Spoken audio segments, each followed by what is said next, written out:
हाथरस कांड में योगी सरकार ने सुप्रीम कोर्ट में सौंपा हलफनामा। पीड़िता के अंतिम संस्कार पर दी सफाई। 30 सितंबर को अयोध्या विवाद में आना था एक केस में फैसला, इसे लेकर था हाई अलर्ट। सरकार के मुताबिक अयोध्या केस में फैसले के मद्देनजर सुरक्षा वजहों को ध्यान में रखते हुए रात में किया गया मृतक अंतिम संस्कार। सुबह हिंसा की आशंका को टाला गया।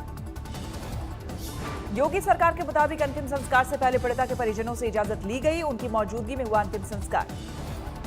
सरकार के मुताबिक जिस दिन पीड़िता की बॉडी को गांव लाया गया, गांव पहुंच चुके थे भीम आर्मी के समर्थक। एम्बुलेंस को रोकने की कोशिश की, जाति हिंसा भड़काने का जिक्र।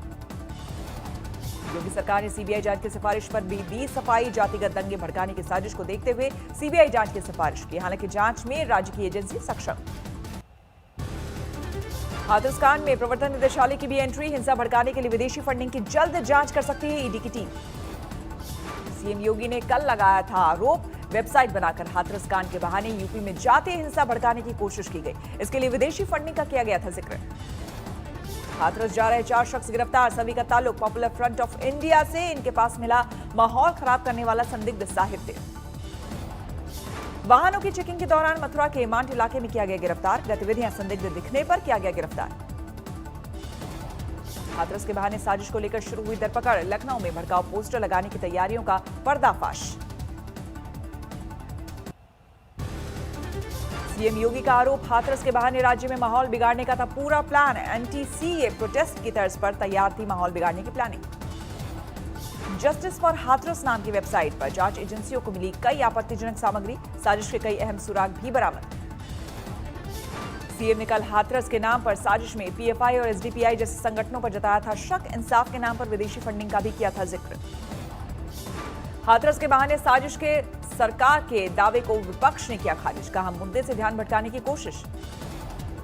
हाथरस में दलित रेप पीड़िता की हत्या के केस में जांच के लिए फिर गांव पहुंची एसआईटी की टीम। शव जलाए जाने वाली जगह तक भी पहुंची। हाथरस में आज पीड़ित परिजनों से मिले लेफ्ट के नेता। सीपीएम महासचिव सीताराम येचुरी और सीपीआई महासचिव डी राजा ने पीड़ितों से की मुलाकात। पीड़ितों से मुलाकात के बाद सीताराम येचुरी ने हाथरस केस में न्यायिक जांच की मांग की। साथ ही कहा योगी सरकार मुद्दे को डाइवर्ट न करे। बिटिया को, परिवार को न्याय मिले, एक इंडिपेंडेंट जुडिशियल इंक्वायरी यानी एक स्वतंत्र जांच हो। डी राजा ने सीएम योगी से मांगा इस्तीफा। कहा हाथरस में हुई दरिंदगी के बाद उन्हें सीएम बने रहने का नैतिक अधिकार नहीं।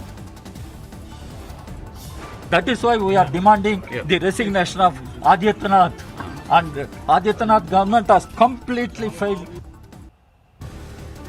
निर्भया के गुनहगारों के वकील एपी सिंह लड़ सकते हैं हाथरस के आरोपियों का केस। अखिल भारतीय क्षत्रिय महासभा ने लिखी चिट्ठी।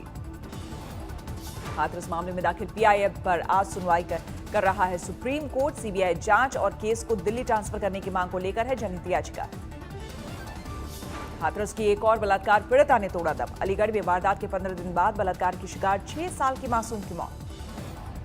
हाथरस में मासूम का शव लाए जाने पर पीड़ितों ने शव को सड़क पर रखकर किया प्रदर्शन, लगाया जाम। अलीगढ़ में रिश्तेदार के घर गई बच्ची से हुआ था रेप। पीड़ितों की मांग, संबंधित इलाके के कोतवाल को करें निलंबित। दोषी पर हो सख्त कार्रवाई, तभी होगा मृतक का अंतिम संस्कार। पटियाला में राहुल गांधी ने की प्रेस कॉन्फ्रेंस। हाथरस कांड में पीएम मोदी की खामोशी पर उठाए सवाल। कृषि बिल के विरोध में बोले किसानों के साथ हूं, लाठी लगी तो खा लूंगा। सरकार है, अगर हम खड़े होंगे धक्का लगेगा, लाठी लगेगी, ठीक खा लेंगे लाठी, धक्का खा लेंगे, क्या है। राहुल गांधी का आरोप, पीएम नरेंद्र मोदी ने अपनी इमेज बचाने के लिए चीन की घुसपैठ पर जनता से बोला झूठ। राहुल गांधी का आरोप, इमेज की फिक्र से ही घुसपैठ पर चीन से खुलकर बात नहीं करते पीएम मोदी। कहा इसी वजह से मीडिया से भी नहीं करते संवाद। राहुल गांधी ने कहा टनल में अकेले जाकर हाथ हिलाते हैं पीएम। राहुल ने उतारी नकल। हाथरस के एसपी ने कहा कल परिजनों से की थी बात, सुरक्षा को लेकर है संतुष्ट। मैंने किसी भी असुविधा पर फोन के लिए दिया अपना नंबर। एसपी के मुताबिक 6 महिला कांस्टेबल पीड़ितों के घर पर तैनात। हाथरस में मृतक के भाई की सुरक्षा में 2 पुलिसकर्मी बतौर पीएसओ तैनात। परिजनों की पुख्ता सुरक्षा का दावा। योगी सरकार के मंत्री मोहसिन रजा ने पीएफआई को बैन करने की मांग की। हाथरस जातिगत दंगा भड़काने की कोशिश का लगाया आरोप। यूपी के अल्पसंख्यक कल्याण मंत्री मोहसिन रजा ने कहा, पीएफआई की हिंदुओं से लड़ाने की साजिश को सरकार ने किया बेनकाब। शिवसेना ने मुखपत्र सामना में उठाया हाथरस कांड का मुद्दा, लिखा, कंगना को दी गई वाई श्रेणी की सुरक्षा, हाथरस में पीड़ितों को भगवान भरोसे छोड़ा। सामना में हाथरस कांड में सीबीआई जांच पर भी उठाए सवाल, कहा, पीड़ित न्यायिक जांच की गुहार कर रहे हैं, लेकिन कमियां छिपाने के लिए सरकार ने सीबीआई जांच की सिफारिश की।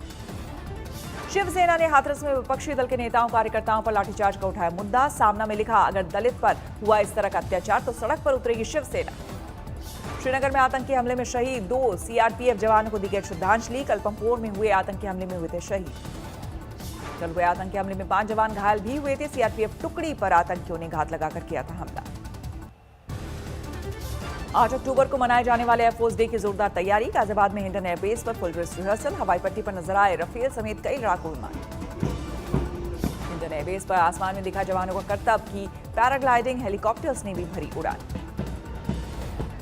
अनंतनाग में सजग सुरक्षा प्रहरी की बेहद शानदार तस्वीर आई सामने, भारतीय सेना के चिनार कोर का जवान एक चट्टान से दुश्मन पर रख रहा चौकस नजर।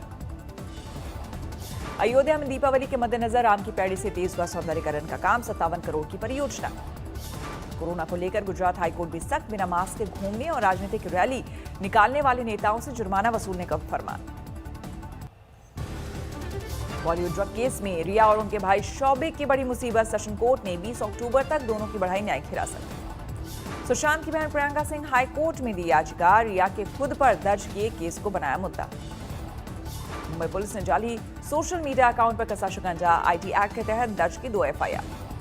फेक सोशल मीडिया अकाउंट के जरिए मुंबई पुलिस कमिश्नर को बदनाम करने की साजिश का आरोप, पुलिस ने शुरू की जांच। सीकर पंचायती राज चुनाव के तीसरे चरण का मतदान, लोध पंचायत के 57 गांवों में मतदान, कोविड-19 की गाइडलाइन का पालन। देश में कोरोना के 61,267 नए मामले, 67 लाख के करीब पहुंचा कुल आंकड़ा। पिछले 24 घंटे में देश भर में 884 लोगों की मौत, अब तक 1,03,000 से ज्यादा की जा चुकी है जान। महाराष्ट्र में पिछले 24 घंटे में 10,224 नए मामले, 14,53,000 के पार पहुंची कुल मरीजों की संख्या। अगले साल जुलाई तक कोरोना वैक्सीन की 40-50 करोड़ डोज हासिल करने का टारगेट, स्वास्थ्य मंत्री का दावा, 25 करोड़ लोगों को करेंगे कवर। पुणे में 24 घंटे में 1215 नए मामले सामने आए, 3,04,000 से ज्यादा हुआ आंकड़ा।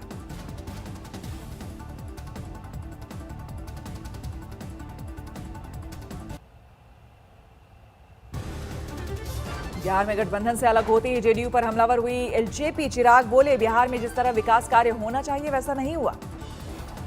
चिराग पासवान का आरोप, दशकों से वैसा का वैसा है बिहार, जारी है पलायन, मुख्यमंत्री नीतीश जनता की उम्मीदों पर खरे नहीं उतरे।